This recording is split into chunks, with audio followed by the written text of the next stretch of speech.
안녕하십니까? 오늘부터 이제 정말 성경의 또 어려운 부분, 구약 성경의 그 마지막 하이라이트죠. 선지서를 시작합니다. 이 선지서는요, 일단 특히 이사야, 에레미야, 에스겔까지 내용이 좀 길어요. 본문이 굉장히 길기 때문에 이게 어렵습니다. 우리가 성경 읽을 때 좀 쉽게 읽을 수 있는 것 중에 하나가 진도가 좀 빨리빨리 나가줘야 되는데 이사야가 무려 66장이거든요. 와, 우리가 시편을 안 읽었기 때문에 시편은 이제 쪼개서 읽었기 때문에 시편을 제외하고 이사야가 가장 깁니다. 66장. 예레미야 52장, 에스겔 48장도 만만치 않은 분량들을 가지고 있습니다. 그래서 일단 분량 자체가 조금 어렵기도 하고요. 내용도 비슷한 내용이 계속 반복됩니다.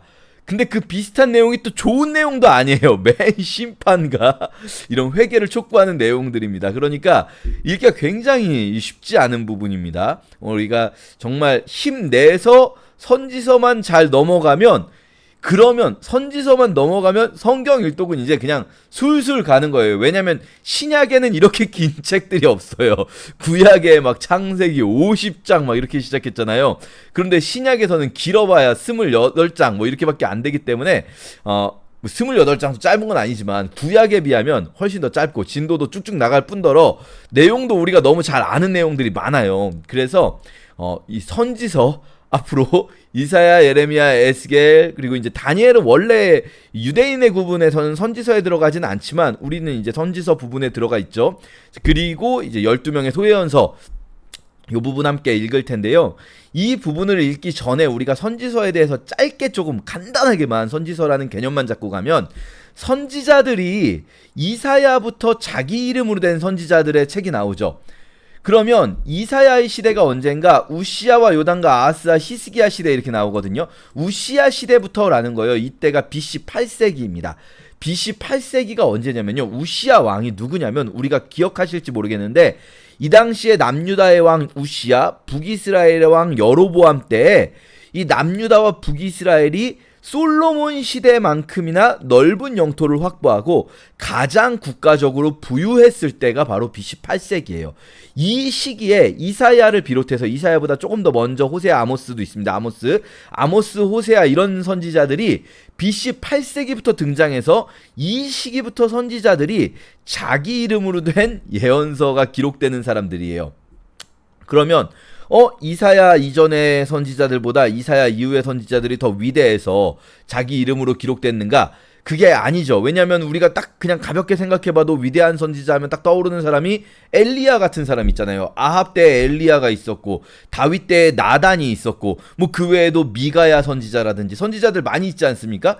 근데 이 사람들은 자기 이름으로 된 책이 없단 말이에요. 물론 이제 사무엘 상하가 있긴 하지만, 사실 사무엘 상하는 이 이름은 사무엘 선지자의 이름으로 되어 있지만 역사책이죠. 그리고 이건 다윗의 이야기가 중심이죠. 어떤 사무엘 선지자의 예언에 관한 내용이 담겨 있는 책이 아니지 않습니까? 그리고 이렇게 국가 선지자들 외에도 그 전에 있었던 아브라함, 모세 이런 사람들도 다 예언자들, 선지자들이라고 나오잖아요. 아브라함이 나의 선지자다. 우리 그거 기억나시죠? 창세기에서 배웠던 거, 아비멜렉에게. 그리고 모세도 모세와 같은 선지자가 없었다. 그러면 구약 전체에서 제일 위대한 선지자는 누굽니까? 모세죠, 모세. 왜냐면 신명기 34장에 모세와 같은 선지자가 없었다라고 나오니까 구약 전체에서 제일 위대한 선지자는 모세입니다. 그런데 불구하고 어떤 이 이름으로 된 자신의 예언의 내용을 그대로 기록해 놓은 책들은 BC 8세기부터 등장한다.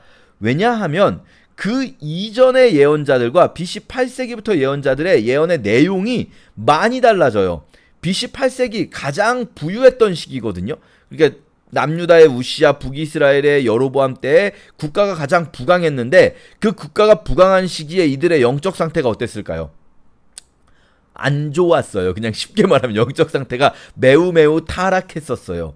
그러니까 이 시기부터 예언자들의 예언이 어떻게 바뀌는가? 니네 망한다, 니네 그러다 죽는다, 요 예언이 되는 거예요. 그 이전까지는요, 여러분, 나단 선지자는 어떤 국가의 운명에 대한 이야기보다는 다윗 왕가에 그때그때 필요한 하나님의 말씀들을 전해주었죠. 엘리야 선지자 국가적인 예언을 하긴 했지만, 엘리야 선지자는 너희가 어느 때까지 여호와와 바알 사이에서 머뭇머뭇하겠느냐 이러면서 여호와를 선택해라. 그러니까 백성들이 아직은 여호와와 바알 사이에서 머뭇머뭇하는 정도죠. 그런데 이제 이사야 때는 어떻게 되냐면요. BC 8세기는 백성들이 이제 완전히 돌이킬 수 없는 상태가 돼버린 거예요. 영적인 타락의 수준이. 그러니까 이때부터 니네 망한다, 니네 망한다, 니네 죽는다 라는 예언이 나오기 시작하는데, 그런데 실제로 이 예언들이 이사야가 자기가 쓴 게 아니라 이사야의 예언이 기록된 형태로 파편화되어 남아있다가 또 일부 구전되다가 이게 나중에 이제 기록이 된단 말이죠. 이스라엘은 기록 문화보단 구전 문화이기 때문에 기본적으로는 구전이 되던 것들이 나중에 점차 기록이 남고, 그리고 그 기록들이 하나로 모아지는 순간이 온단 말이죠. 지금 우리가 있는 것처럼.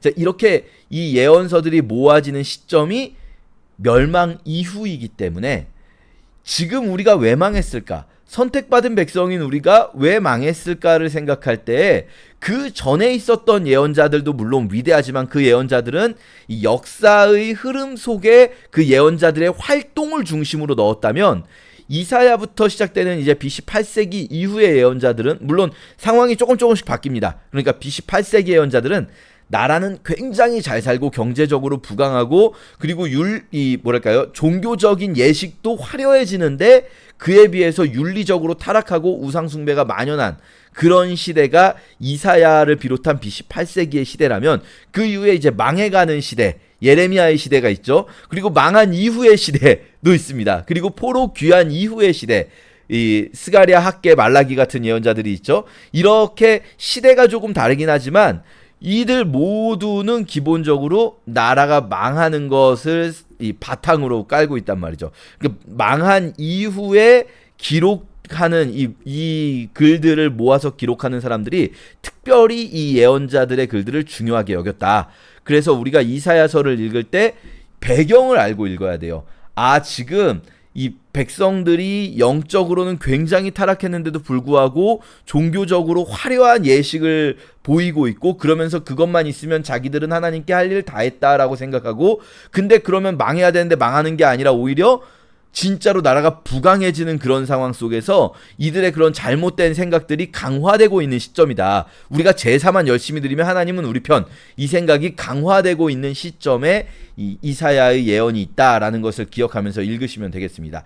자, 그러면 본격적으로 이사야서 들어가기 전에 이사야서 전체 구조를 먼저 좀 보고 시작할게요. 이사야 워낙 길기 때문에 66장이나 되기 때문에 이 전체 구조를 조금 머릿속에 놓고 시작하면 좋습니다. 일단 이사야는요, 크게 나누면 두 부분으로 나눠진다. 이 이야기는 많이 들어보셨을 거예요. 이게 성경 66권과 참 기묘하게 맞아떨어져서 성경이 66권인 것처럼 이사야 66장이고, 성경이 구약 39권, 신약 27권인 것처럼 이사야도 1장부터 39장의 내용과 40장에서부터의 내용이 완전히 다르다. 완전히 다르다. 이 부분이 중요해요. 완전히 다르다라는 부분 기억하셔야 됩니다. 이 완전히 다름을 어떻게 해석할 것인가에서 조금 의견이 갈려요. 뭐냐면 1장부터 39장까지는 명백히 이사야 선지자가 BC 8세기의 시대에 쓰신 거예요. 그러니까 이 시대에 나라가 뭐 겉으로 잘 나가지만 부강하지만, 그러나 물론 이제 히스기야 때 되면은 또 그 부강하지도 않죠. 힘들어집니다. 우시야 때 잘 나갔었고 히스기야 때 힘들어졌는데, 어쨌든 이 시대, 망하기 전 시대에 니네 망할 거야 라는 예언이에요. 1장부터 39장까지는 한마디로 하면 니네 죽었어 라는 예언이에요. 그런데 40장 시작하자마자 어떤 말씀이 나오냐면, 갑자기 1장부터 39장까지만 해도 전혀 니네는 살려달라는 소리도 하지마 이런 뉘앙스다가 너희는 위로하라, 내 백성을 위로하라 이렇게 하면서 바뀌어요. 완전 바뀝니다. 40장에서 갑자기 훅. 그리고 위로하라, 회복시키겠다, 이 얘기는 언제 할 수 있는 얘기입니까? 망했어야 회복이 가능하잖아요. 안 망했고 지금 우린 잘 살고 있어 그러는데 야, 내가 너희를 회복시켜줄게, 이거 이상하잖아요. 그러니까 40장부터는 망한 이유를 배경으로 하고 있다는 거예요. 그러면 요 둘 사이의 괴리를 어떻게 볼 것인가? 왜냐하면 BC 8세기 안 망하거든요. 이사야가 죽을 때까지 유다는 망하질 않아요. 이사야 이후에 150년 뒤에야 유다가 망한단 말이에요. 예레미야 시대에 와서, 예레미야 에스겔 시대에 와서 유다가 망하는데, 그러면 이사야가 다 썼다라고 한다면, 66장까지를 이사야 예언자의 글로 본다면 1장부터 39장까지는 이사야 예언자의 시대를 배경으로 하고 있고 40장부터는 아직은 읽지 마. 나중에 망한 다음에 이걸 읽어. 이런 의미로 예언이 선포되었다라고 봐야 되는 거죠. 그러니까 예언자이기 때문에 미래의 시점에 대해서 얼마든지 예언할 수 있는 건 맞아요. 그런데 예언의 시점이 이사야 시대라고 한다면 이 내용이 약간 뉘앙스가 이상해져 버리지 않는가라는 생각을 하게 돼요. 그러고 보니까 또 어떤 게 보이냐면 1장부터 39장까지는 명백하게 이사야 예언자가 1인칭으로 여러 번 등장하고 이사야라는 이름도 여러 번 등장해요. 그런데 40장부터 66장까지는 이사야라는 단어가 등장하지를 않아요. 아예. 이사야라는 단어 자체가 40장부터는 등장하지를 않아요. 그래서 이제 어떤 분들은 40장부터는 이게 우리는 책 이름이 이사야서인데 이사야가 안 썼을 수가 있어 이렇게 생각하지만 원래 이 책은 제목이 없습니다. 제목이 있는 책이 아니에요. 그리고 성경 중에 우리 그동안도 봤지만 시편 같은 경우도 원래 한 권이 아니죠. 5권을 하나로 묶어놓은 거잖아요. 마찬가지로 잠언 같은 경우에도 솔로몬의 다 썼습니까? 아니죠. 솔로몬의 잠언도 있고 익명의 잠언가들도 지혜자들도 있고 그리고 똑같이 솔로몬의 잠언이지만 솔로몬 시대의 글이 아니라 히스기야의 신하들이 편집한 솔로몬의 잠언도 있었죠.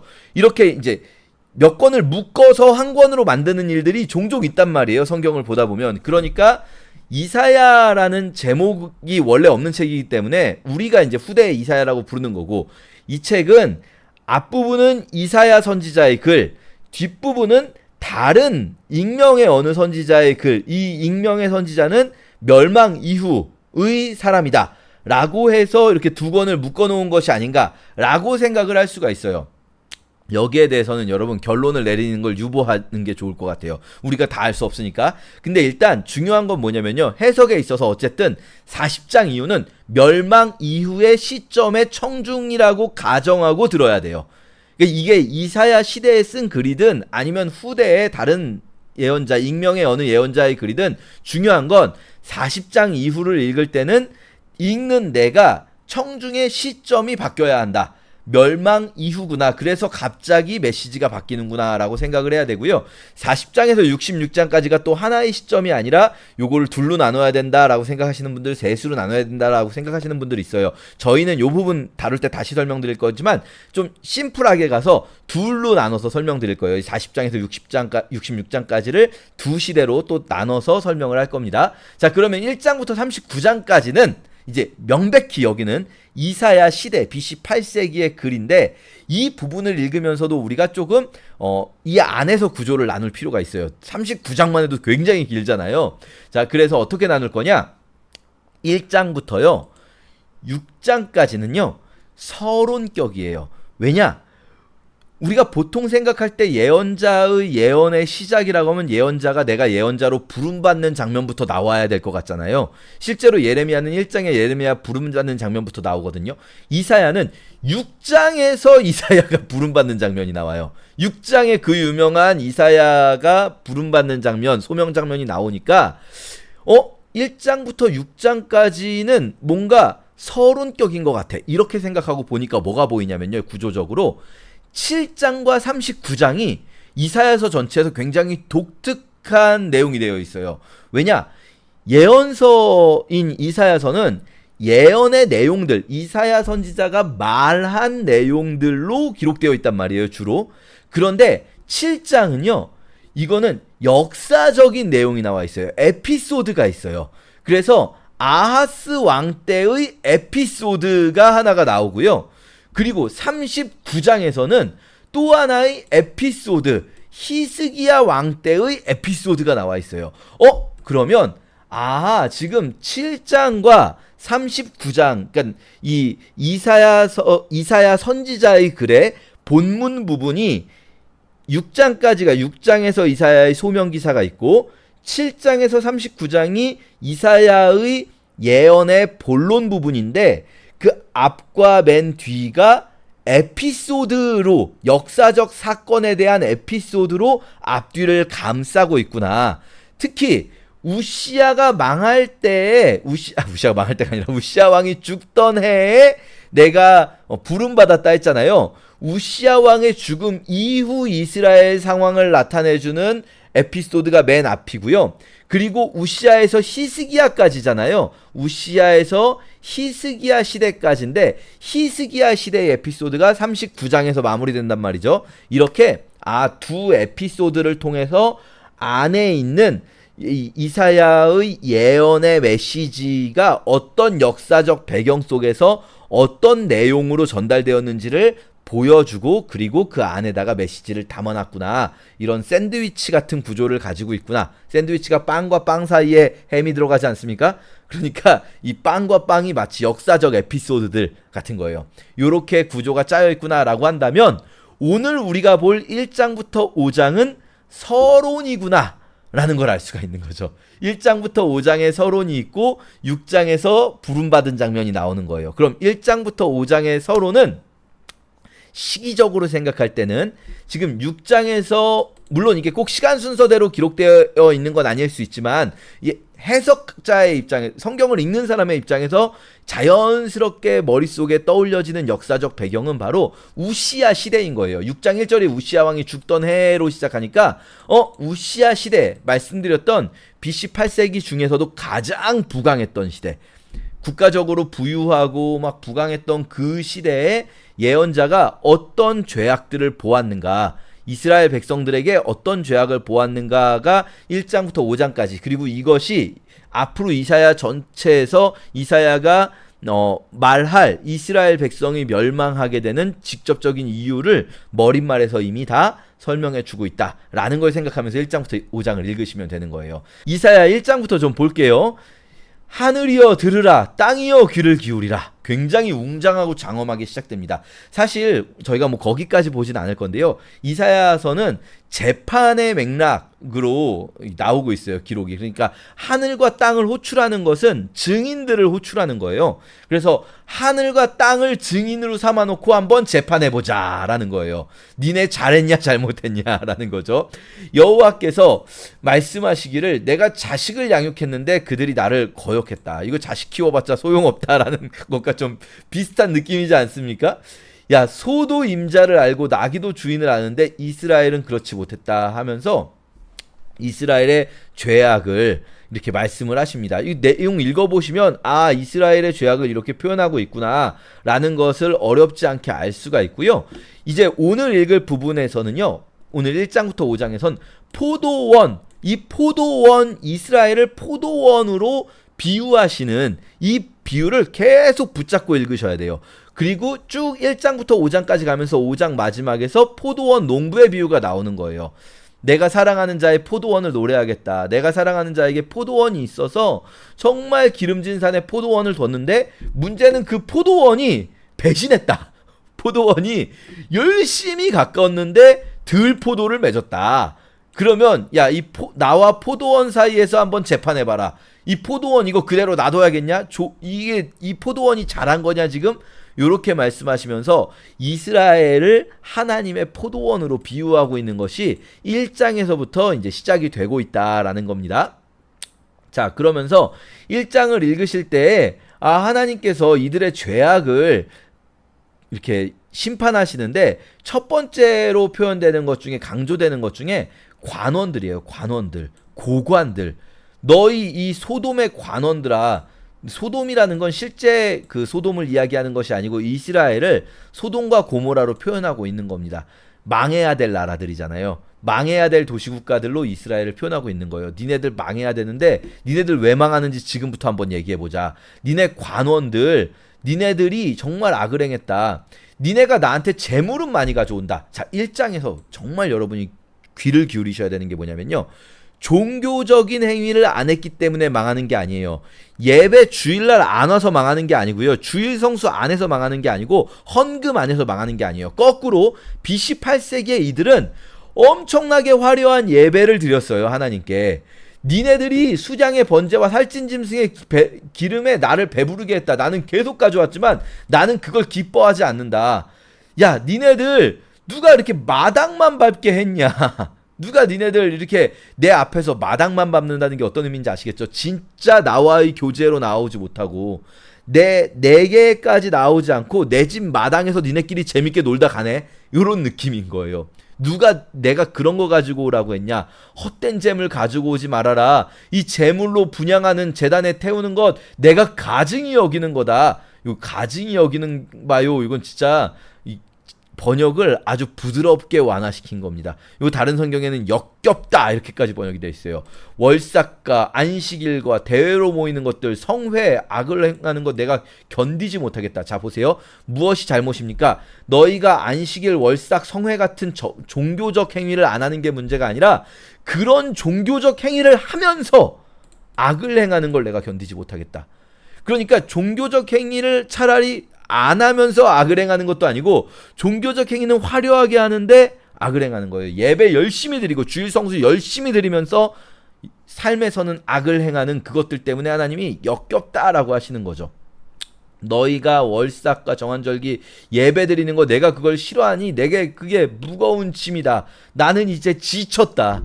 니네들의 그런 짓을 하는 것을 내가 받아주기가 지쳤다. 니네가 이제는 기도할지라도 듣지 않을 거다. 자, 이게 1장부터 39장의 맥락이에요. 기도해봐야 안 돼. 안 들을 거야. 니네 기도도 하지 마. 이거예요. 그러니까 40장 이후하고는 완전히 달라져요. 40장 이후에서는 이제 기도하면 들어줄게 이런 내용이거든요.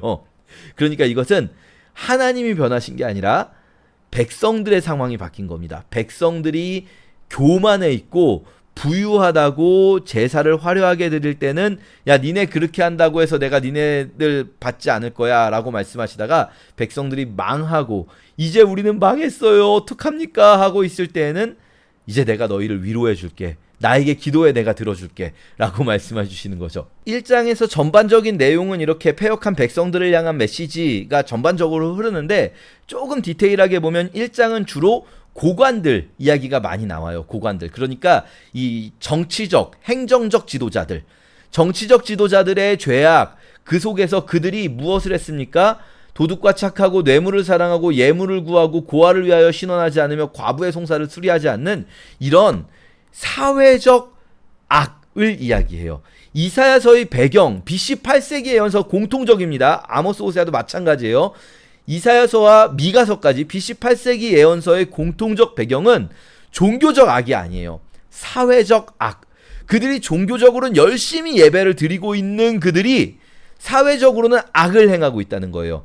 예배를 열심히 참여하고 주일 성수하고 헌금 많이 하는 장로님이 밖에 나가서는 뇌물 받고 고아들을 위해서 재판해주지 않고 과부들의 재판을 받아주지 않는 판사인 거예요. 그런 일들이 일어나고 있어요. 우선은 이제 1장에서는 고관들에 대해서 이야기를 하고 재판관들, 이 고관, 재판관 비슷한 맥락이죠. 이들이 정의를 버리고 악을 행하면서 열심히 예배드리고 있는 그런 상황 1장 말씀하시고 계시고요. 그런가 하면 2장에서는 비로소 이제 우상 이야기가 나옵니다. 그러니까 이 사회적 악의 배경 위에 우상 숭배가 들어가게 되는 거예요. 왜냐하면 이스라엘 백성들의 우상 숭배는 뭐하고 맞닿아 있냐면 우리가 일상에서 계속 죄를 짓고 살면 하나님께서는 율법대로 판단하신단 말이에요. 근데 그게 싫은 거예요. 왜냐하면 율법대로 우리의 일상을 판단하지 마시고 그냥 일상은 일상대로 우리가 알아서 살게 놔두시고 그냥 복만 주시고 그리고 우리가 재물만 잘 바치면 그러면 우리에게 복 주세요. 그냥 우리 열심히 종교적 행위 할게요. 열심히 재물 갖다 바치고 헌금 갖다 바칠 테니까 내가 일상에서 율법을 지키지 않고 하나님 뜻 벗어나서 사는 것은 그냥 좀 놔두세요 하는 게 이 우상숭배의 맥락에 다 있단 말이죠. 그래서 이 2장 앞부분에서는 율법이 시온에서 나오는 그 날을 이야기해요.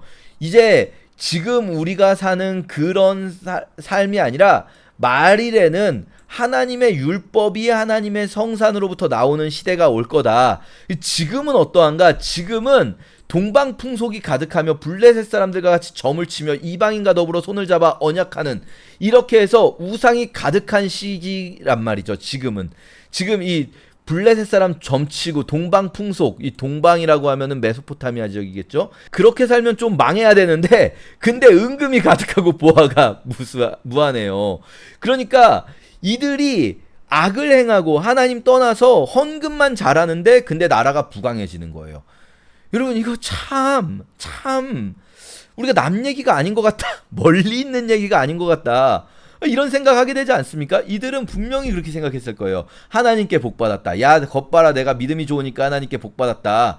자기들이 사회적으로 악을 행하는 것에 대해서는 전혀 의식이 없고 그냥 열심히 종교 행위했더니 내가 부유해졌네? 아, 복받았네. 그런 생각을 깨뜨려 버릴 그날이 분명히 올 거라는 거예요. 여기 말일이라고 표현된 그날 여호와의 날이 중요합니다. 이제부터 계속 예언서들은요, 여호와의 날을 이야기할 거예요. 그 여호와의 날에는 이제 비로소 악한 자들이 심판받고 우상들이 없어지고 교만한 자가 낮아지고 하나님이 높임 받으시면서 하나님의 율법이 만방에 선포되고 하나님의 뜻대로 백성들이 선과 정의를 사랑을 행하며 살아가는 그런 날이 반드시 올 것이라는 소망, 그 소망을 예언자들은 계속해서 이야기합니다.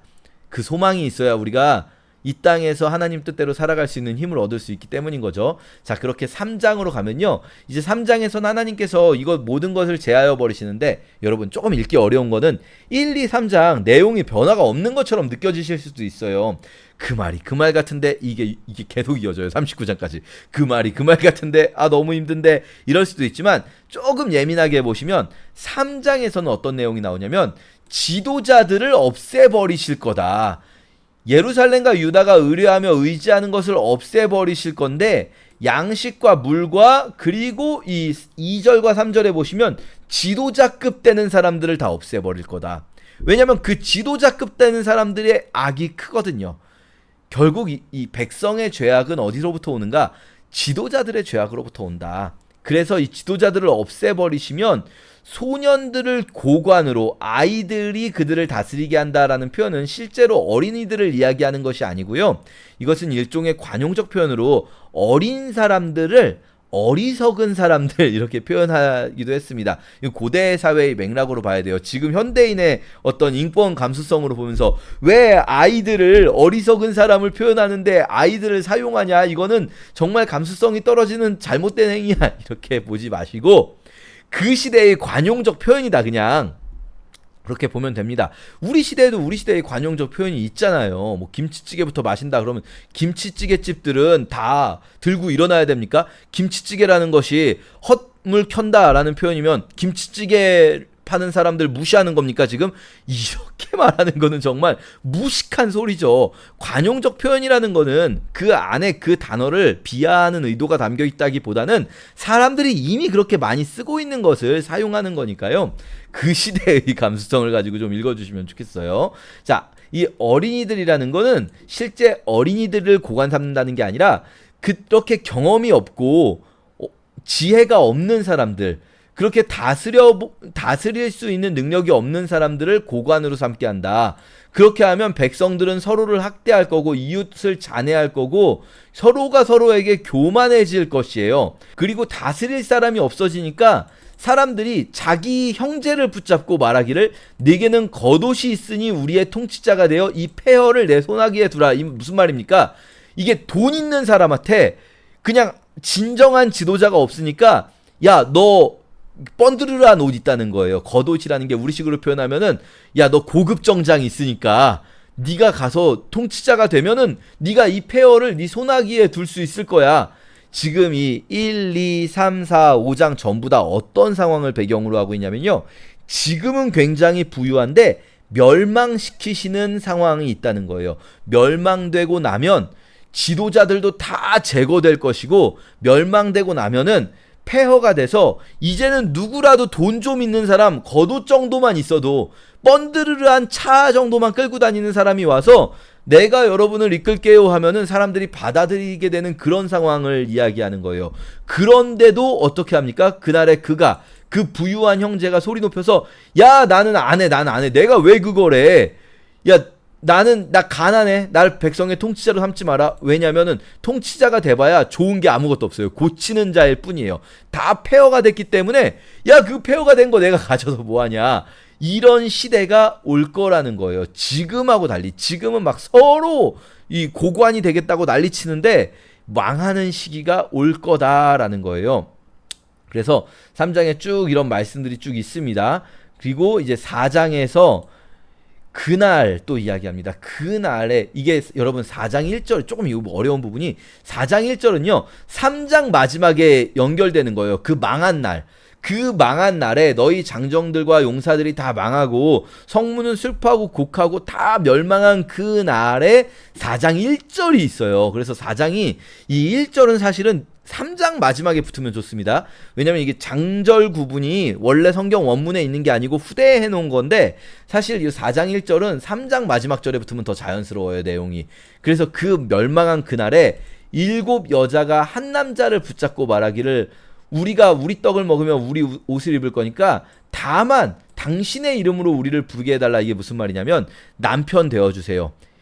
남자가 부족하니까 전쟁터에서 남자들이 다 죽어버린 거예요. 전쟁터에서 남자들이 다 죽으니까 여자들이 남편 없는 여인이 되면 수치를 당하게 될 수 있단 말이에요. 남편이 없다고 하면 막 사람들이 우습게 보고 끌려갈 수도 있고 막 일단은 우습게 보는 게 기본인 거죠. 기본값인 거죠. 그러니까 남편이 되어주세요 라고 막 7명이 한 명한테 붙들고 그런다는 거예요. 근데 왜 남편이 되어달라고 말하냐? 남자 입장에서는 무조건 다 아내로 삼아도 되잖아요. 근데 왜 이걸 부탁하는 상황이 되는가? 남자가 아내를 삼으면 내가 이제 이 여인을 먹여 재워야 하는 의무가 생기잖아요. 내가 이 여인에게 공급을 해줘야 되는 거예요. 그러니까 남자 입장에서는 아무 여자나 내 부인이다 이렇게 하면 오히려 손해가 되는 일이 되는 거죠. 그러니까 이 여자들이 뭐라고 말하냐면요, 우리가 우리 떡을 먹으며 우리 옷을 입을 테니까 다만 우리가 수치를 면하도록 당신의 이름으로 우리를 부르게 해주세요 라고 말하는 거거든요. 무슨 말입니까? 그러니까 우리한테 안 주셔도 돼요. 먹을 것, 입을 것, 잘 것 안 주셔도 돼요. 의식주는 우리가 알아서 우리 돈으로 책임질 테니까 다만 우리 남편만 되어주세요 라고 말하고 있는 거죠. 이게 그날의 그 비참한 상황을 말하는 거예요. 이스라엘이 멸망하는 그날을 이야기하는 겁니다.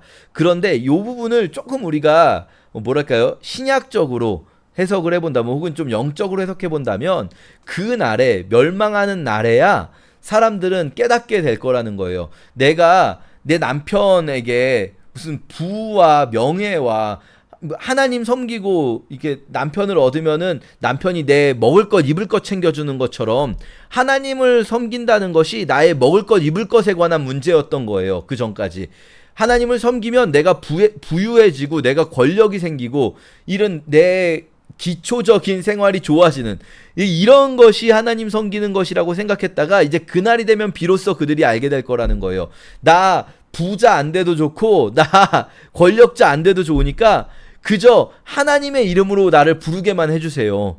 안 그러면 내가 수치스러워지고 안 그러면 내가 망하니까 내가 이제야 깨달았습니다. 내가 이제는 깨달아서 내가 먹고 사는 문제가 아니라 정말 하나님의 이름으로 내가 불려지는 백성이 되기를 원합니다 라고 하는 날이 올 거라는 거예요. 그런데 그 시기에 이들의 여전한 착각은 뭐냐면 이들은 여전히 자기가 자기 힘으로 살아남을 수 있다라고 착각을 하고 있고 하나님의 이름만 챙기려고 하는 그런 자들인 거죠. 그 전에 악했던 자들이 이 시기에 갑자기 착해진다는 게 아니라 그렇게 하나님의 이름으로라도 불리게 해주세요라고 말하지만 사실은 그 하나님의 이름만 챙기는 자들, 실제 삶을 아예 뒤집어 바꾸지는 않는 자들이 되는 거예요. 사실 이들이 그 시기에 해야 되는 말은 우리가 우리 떡을 먹고 우리 옷을 입을 수 있다라는 생각 자체를 버리고 나는 아무것도 못하는데 제발 나 좀 살려주세요 이렇게 말해야 되는 건데 이들은 여전히 완전히 무너지지 않은 그런 마음을 보여줍니다. 자, 4장 1절까지가 3장에서 4장 1절까지가 그날의 폐허가 된 이스라엘의 모습이라면 그런데 4장 2절부터는 그날, 같은 그날 이스라엘이 멸망하는 그날에 오히려 사실 영적으로는 그들이 회복이 시작되는 날이 될 것이다 라는 게 4장 2절부터예요. 그래서 그날에 여호와의 싹이 아름답고 영화롭게 이스라엘의 피난한 자를 위하여 영화롭고 아름답게 필 거예요. 그러니까 이 4장 1절까지 3장에서 4장 1절까지 멸망하는 자들이 있는가 하면 아까 말씀드린 대로 우리는 이제 완전히 죽었어요. 우리는 먹을 것도 없고 입을 것도 없어요 하는 자들, 우리는 아무것도 남은 것이 없는 그 자들을 위하여 땅의 소산이 영화롭고 아름답게 될 거예요. 그들이 남아있는 자들이 될 거예요. 거룩하다 칭언받는 자들이 될 거고요. 여호와께서 거하시는 온 시온산, 시온산이 예루살렘이 도시가 세워진 산 이름이 시온산이라는 산 위에 도시가 세워진 겁니다. 그들 위에 낮이면 구름과 연기, 밤이면 화염의 빛을 만드신다. 자, 요거만 한 가지 기억하고 넘어가실게요. 이사야서의 정말 중요한 주제, 이제 앞으로 나올 주제의 복선입니다. 제2의 출애굽이 필요하다는 거예요. 제2의 출애굽. 그 제2의 출애굽의 복선이 바로 낮에 구름과 연기, 밤에 화염과 빛. 이거 언제를 떠올리는 겁니까?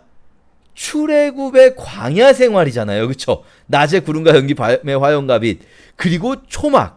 이 초막이 바로 출애굽 시대에 있었던 일들을 떠올리게 하죠. 앞으로 이제 이사야서는요, 부분 제2의 출애굽에 관한 예언들을 강조하게 될 건데, 여기서부터 이미 그 복선이 있다라는 겁니다. 그리고 5장 아까 말씀드렸죠? 포도원 비유가 있습니다. 오늘 여기까지 읽을게요.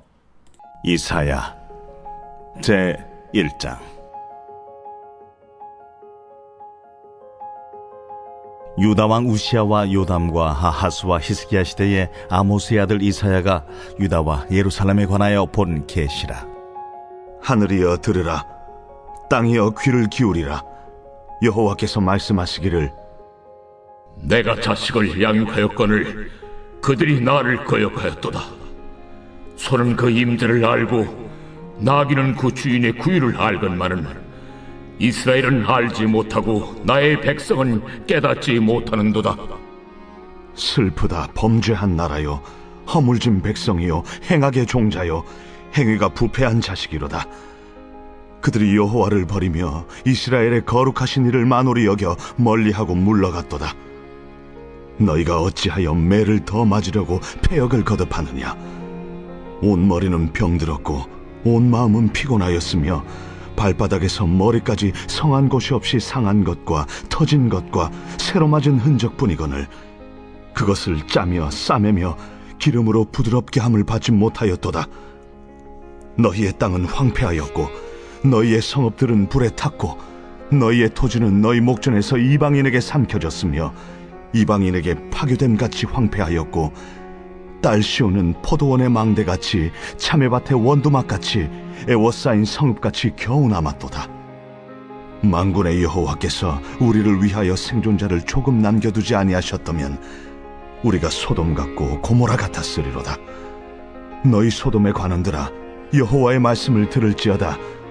너희 고모라의 백성아, 우리 하나님의 법에 귀를 기울일지어다. 여호와께서 말씀하시되, 너희의 무수한 재물이 내게 무엇이 유익하뇨? 나는 순양의 번제와 살찐 짐승의 기름에 배불렀고 나는 수송아지나 어린 양이나 순염소의 피를 기뻐하지 아니하노라. 너희가 내 앞에 보이러 오니 이것을 누가 너희에게 요구하였느냐? 내 마당만 밟을 뿐이니라. 헛된 재물을 다시 가져오지 말라. 분향은 내가 가증 여기는 바요, 월삭과 안식일과 대회로 모이는 것도 그러하니 성회와 아울러 악을 행하는 것을 내가 견디지 못하겠노라. 내 마음이 너희의 월삭과 정한 절기를 싫어하나니 그것이 내게 무거운 짐이라. 내가 지기에 곤비하였느니라. 너희가 손을 펼 때에 내가 내 눈을 너희에게서 가리고 너희가 많이 기도할지라도 내가 듣지 아니하리니 이는 너희의 손에 피가 가득함이라. 너희는 스스로 씻으며 스스로 깨끗하게 하여 내 목전에서 너희 악한 행실을 버리며 행악을 그치고 선행을 배우며 정의를 구하며 학대받는 자를 도와주며 고아를 위하여 신원하며 과부를 위하여 변호하라. 오라, 우리가 서로 변론하자. 너희의 죄가 주홍 같을지라도 눈같이 희어질 것이요 진홍같이 붉을지라도 양털같이 희게 되리라. 너희가 즐겨 순종하면 땅의 아름다운 소산을 먹을 것이요 너희가 거절하여 배반하면 칼에 삼켜지리라. 여호와의 입의 말씀이니라. 신실하던 성읍이 어찌하여 창기가 되었는고? 정의가 거기에 충만하였고 공의가 그 가운데 거하였더니 이제는 살인자들 뿐이로다. 내 은은 찌꺼기가 되었고 내 포도주에는 물이 섞였도다. 내 고관들은 패역하여 도둑과 짝하며 다 뇌물을 사랑하며 예물을 구하며 고아를 위하여 신원하지 아니하며 과부의 송사를 수리하지 아니하는도다. 그러므로 주 만군의 여호와 이스라엘의 전능자가 말씀하시되 슬프다. 내가 장차 내 대적에게 보응하여 내 마음을 편하게 하겠고 내 원수에게 보복하리라. 내가 또 내 손을 네게 돌려 네 찌꺼기를 잿물로 씻듯이 녹여 청결하게 하며 내 혼잣물을 다 제하여 버리고 내가 네 재판관들을 처음과 같이 네 모사들을 본래와 같이 회복할 것이라. 그리한 후에야 내가 의의 성읍이라 신실한 고울이라 불리리라 하셨나니 시온은 정의로 구속함을 받고 그 돌아온 자들은 공의로 구속함을 받으리라. 그러나 패역한 자와 죄인은 함께 패망하고 여호와를 버린 자도 멸망할 것이라. 너희가 기뻐하던 상수리 나무로 말미암아 너희가 부끄러움을 당할 것이요 너희가 택한 동산으로 말미암아 수치를 당할 것이며 너희는 잎사귀 마른 상수리 나무가 될 것이요 물 없는 동산 같으리니 사모라기 같고 그의 행위는 불티 같아서 함께 탈 것이나 끌 사람이 없으리라.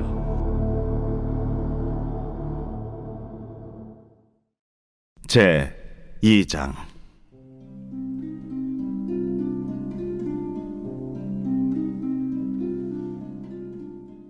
아모스의 아들 이사야가 받은 바 유다와 예루살렘에 관한 말씀이라. 말이래 여호와의 전에 산이 모든 산 꼭대기에 굳게 설 것이요 모든 작은 산 위에 뛰어나리니 만방이 그리로 모여들 것이라. 많은 백성이 가며 이르기를 오라 우리가 여호와의 산에 오르며 야곱의 하나님의 전에 이르자. 그가 그의 길을 우리에게 가르치실 것이라. 우리가 그 길로 행하리라 하리니 이는 율법이 시온에서부터 나올 것이요 여호와의 말씀이 예루살렘에서부터 나올 것임이니라. 그가 열방 사이에 판단하시며 많은 백성을 판결하시리니 무리가 그들의 칼을 쳐서 보습을 만들고 그들의 창을 쳐서 낫을 만들 것이며 이 나라와 저 나라가 다시는 칼을 들고 서로 치지 아니하며 다시는 전쟁을 연습하지 아니하리라. 야곱 족속아 오라 우리가 여호와의 빛에 행하자. 주께서 주의 백성 야곱 족속을 버리셨음은 그들에게 동방 풍속이 가득하며 그들이 블레셋 사람들 같이 점을 치며 이방인과 더불어 손을 잡아 언약하였음이라. 그 땅에는 은금이 가득하고 보화가 무한하며 그 땅에는 마필이 가득하고 병거가 무수하며 그 땅에는 우상도 가득하므로 그들이 자기 손으로 짓고 자기 손가락으로 만든 것을 경배하여 천한 자도 절하며 귀한 자도 굴복하오니 그들을 용서하지 마옵소서. 너희는 바위 틈에 들어가며 진토에 숨어 여호와의 위엄과 그 광대하심의 영광을 피하라. 그날에 눈이 높은 자가 낮아지며 교만한 자가 굴복되고 여호와께서 홀로 높임을 받으시리라. 대저 만군의 여호와의 날이 모든 교만한 자와 거만한 자와 자고한 자에게 임하리니 그들이 낮아지리라. 또 레바논의 높고 높은 모든 백향목과 바산의 모든 상스리 나무와 모든 높은 산과 모든 솟아오른 작은 언덕과 모든 높은 망대와 모든 견고한 성벽과 다시스의 모든 배와 모든 아름다운 조각물에 임하리니 그날에 자고한 자는 굴복되며 교만한 자는 낮아지고 여호와께서 홀로 높임을 받으실 것이요 우상들은 온전히 없어질 것이며 사람들이 암혈과 토굴로 들어가서 여호와께서 땅을 진동시키려고 일어나실 때에 그의 위엄과 그 광대하심의 영광을 피할 것이라. 사람이 자기를 위하여 경배하려고 만들었던 은 우상과 금 우상을 그날에 두더지와 박쥐에게 던지고 암혈과 험악한 바위 틈에 들어가서 여호와께서 땅을 진동시키려고 일어나실 때에 그의 위엄과 그 광대하심의 영광을 피하리라. 너희는 인생을 의지하지 말라. 그의 호흡은 코에 있나니 새말 가치가 어디 있느냐.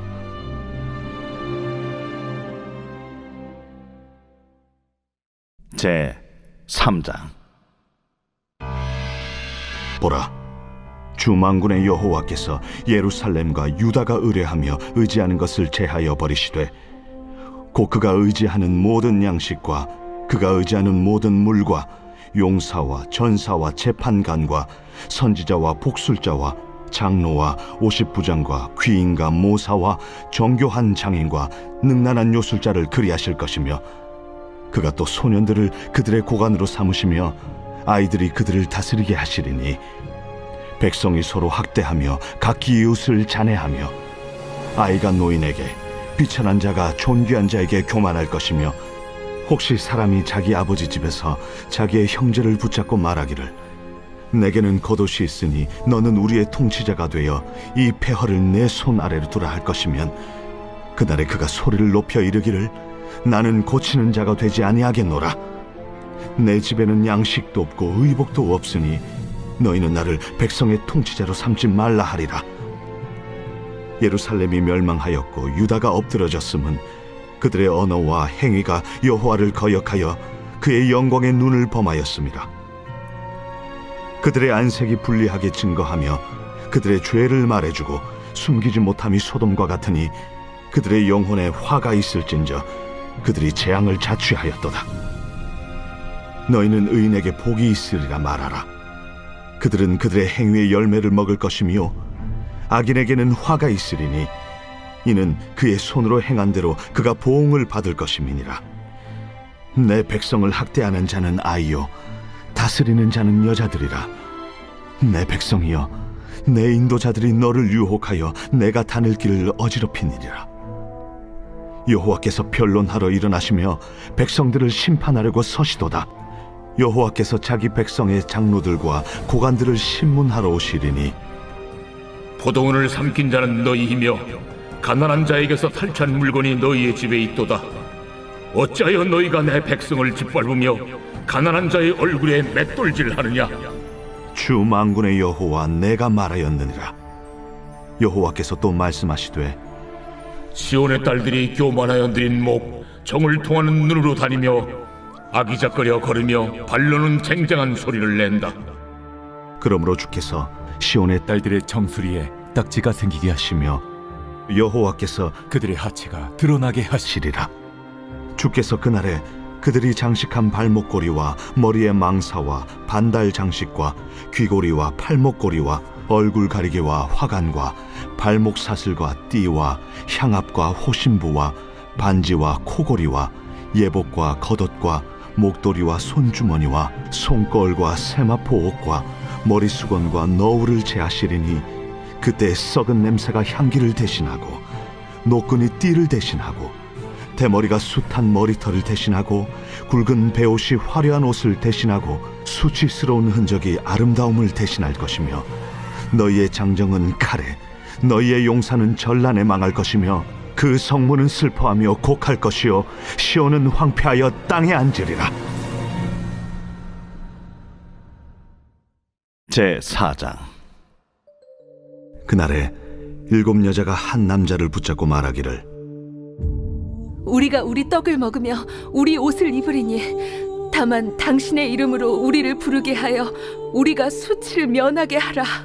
그날에 여호와의 싹이 아름답고 영화로울 것이요 그 땅의 소사는 이스라엘의 피난한 자를 위하여 영화롭고 아름다울 것이며 시온에 남아있는 자 예루살렘에 머물러 있는 자 곧 예루살렘 안에 생존한 자 중 기록된 모든 사람은 거룩하다 칭함을 얻으리니 이는 주께서 심판하는 영과 소멸하는 영으로 시온의 딸들의 더러움을 씻기시며 예루살렘의 피를 그 중에서 청결하게 하실 때가 됨이라.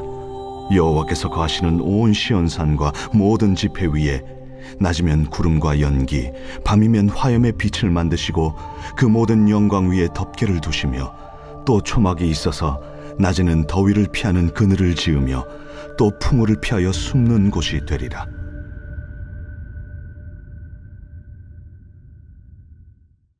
제5장. 나는 내가 사랑하는 자를 위하여 노래하되 내가 사랑하는 자의 포도원을 노래하리라. 내가 사랑하는 자에게 포도원이 있으며 심히 기름진 산으로다. 땅을 파서 돌을 제하고 극상품 포도나무를 심었도다. 그 중에 망대를 세웠고 또 그 안에 술틀을 팠도다. 좋은 포도 맺기를 바랐더니 들포도를 맺었도다. 예루살렘 주민과 유다 사람들아 구하노니 이제 나와 내 포도원 사이에서 사리를 판단하라. 내가 내 포도원을 위하여 행한 것 외에 무엇을 더할 것이 있으랴? 내가 좋은 포도 맺기를 기다렸거늘 들포도를 맺으면 어찌 됨인고? 이제 내가 내 포도원에 어떻게 행할지를 너희에게 이르리라. 내가 그 울타리를 걷어 먹힘을 당하게 하며 그 담을 헐어 짓밟히게 할 것이요, 내가 그것을 황폐하게 하리니 다시는 가지를 자름이나 북을 돋우지 못하여 찔레와 가시가 날 것이며, 내가 또 구름에게 명하여 그 위에 비를 내리지 못하게 하리라. 무릇 만군의 여호와의 포도원은 이스라엘 족속이요 그가 기뻐하시는 나무는 유다 사람이라. 그들에게 정의를 바라셨더니 도리어 포악이요 그들에게 공의를 바라셨더니 도리어 부르짖음이었도다. 가옥에 가옥을 이으며 전토에 전토를 더하여 빈틈이 없도록 하고 이 땅 가운데서 홀로 거주하려 하는 자들은 화 있을진저, 만군의 여호와께서 내 귀에 말씀하시되 정령이 허다한 가옥이 황폐하리니 크고 아름다울지라도 거주할 자가 없을 것이며, 열흘가리 포도원에 겨우 포도주 한 바트가 나겠고 한 호멜에 종자를 뿌려도 간신히 한 에바가 나리라.